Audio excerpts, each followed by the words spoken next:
আজকে কথা বলবো কর্কট রাশির মানুষজনদের জন্য বৃহস্পতির রাশি পরিবর্তনটা তাদের জীবনে কি কি এফেক্ট ফেলবে। বৃহস্পতি অবস্থান করছে আপনাদের জন্য আপনাদের ফার্স্ট হাউসের ওপর। সেখান থেকে বৃহস্পতি যে যে ঘরগুলোকে দেখছে সেটা হলো ফার্স্ট হাউস, সেভেন্থ হাউস এবং নাইন্থ হাউস। এবার প্রথমেই ফিফথ হাউস হচ্ছে আমাদের জন্য আমাদের প্রেমের সম্পর্কের জায়গা, উচ্চশিক্ষার জায়গা, এমনকি ফ্যামিলি প্ল্যানিং বা সন্তানের জায়গা। 5 নম্বর ঘরকে বৃহস্পতি দেখা মানে হলো যারা ধরুন উচ্চশিক্ষার জন্য হয়তো বাইরে যেতে চাইছেন, ভালো কোনো ইউনিভার্সিটিতে ভালো কোনো জায়গায় পড়াশোনা করতে চাইছেন, সেই জায়গাটা সেই অপরচুনিটিটা কিন্তু আপনাদের জীবনে আসবে। আপনারা হয়তো প্রচণ্ডভাবে চেষ্টা করছেন, একটা চাইছেন এটা এবার একটু কোথাও না কোথাও একটা পিছন থেকে একটা পুশ হোক বা কোথাও একটু লাক আমার জন্য ফেভার করুক, সেই ব্যাপারটা আপনাদের জন্য আসবে। বা বারবার করে উচ্চশিক্ষার কোনো খুব ভালো জায়গাতে কোনো পরীক্ষা দিচ্ছেন বা পরীক্ষা দেওয়ার চেষ্টা করছেন, কিছু না কিছু বাধা আসছে, সেটা কিন্তু সেই অবস্টাকেলটা কিন্তু এবার ক্লিয়ার হয়ে যাবে।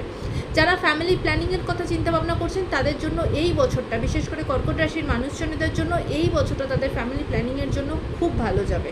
এমনকি প্রেমের সম্পর্কের ভেতরে যারা আছেন, যাদের হয়তো প্রচণ্ড রকম কোনো ঝগড়াঝাটি অশান্তি হচ্ছে, সেই দিক থেকে দেখবেন সিচুয়েশন কিছুটা আপনাদের পক্ষে হবে, জায়গাটা স্টেবল হবে, ঝগড়াঝাটিটা কম হবে। এবার বৃহস্পতি 7 নম্বর ঘরকে দেখছে। 7 নম্বর ঘর হলো আমাদের বিজনেস পার্টনারের জায়গা, তার সাথে সাথে আমাদের ম্যারেজের ঘরও হলো কিন্তু 7 নম্বর ঘর। তাই এই বৃহস্পতির ট্রানজিট আপনার বিজনেসের জায়গাকে বেটার করবে, ভালো করবে, আপনার সাথে আপনার বিজনেস পার্টনারের সম্পর্ক ভালো করবে। এমনকি ম্যারেজের দিক থেকেও কিন্তু একটা ব্লেসিং। ধরুন আপনারা অনেক দিন ধরে বিয়ের চেষ্টা করছেন, কোনোভাবে সেই সম্পর্ক হচ্ছে না, বিভিন্নভাবে বাধা আসছে, সেটা কিন্তু এবার ধীরে ধীরে ক্লিয়ার হবে। আপনার বিয়ের যে অপরচুনিটি সেটা কিন্তু এবার আসবে, যোগাযোগ ব্যবস্থা আসবে। আর অলরেডি যারা ম্যারিড তাদের হয়তো কোনো সমস্যা চলছিল, সেখান থেকে কিন্তু দেখবেন একটা সলিউশনের রাস্তা বেরোবে বা আপনাদের নিজেদের ভেতরে সম্পর্কের মধ্যে একটা স্টেবিলিটি আসবে। বৃহস্পতি ফার্স্ট হাউসের ওপর বসে যে ঘরটাকে দেখছি সেটা হলো 9 নম্বর ঘর। 9 নম্বর ঘর হলো আমাদের বাবার শরীরের জায়গা এবং আমাদের ভাগ্য, আমাদের লাক। তাই ধরুন কোনো কাজ করছেন, আটকে আছে, কিছু না কিছু সমস্যা হচ্ছে, বাধা আসছে, এবার আপনার লাক আপনাকে ফেভার করবে, সেই কাজটা দেখবেন ঠিক হবে, সেই বাধাটা ক্লিয়ার হবে এবং সেটা আপনি করতে পারবেন।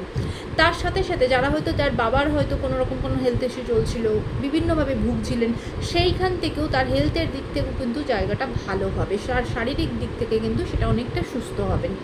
এবং আপনার কিন্তু এই বছর এই বৃহস্পতির ট্রানজিট কিন্তু আপনাকে আপনার কোনো তীর্থযাত্রা আপনার করাবে, সেই জায়গাটা কিন্তু থাকবে, ট্রাভেল কিন্তু আপনার হবে।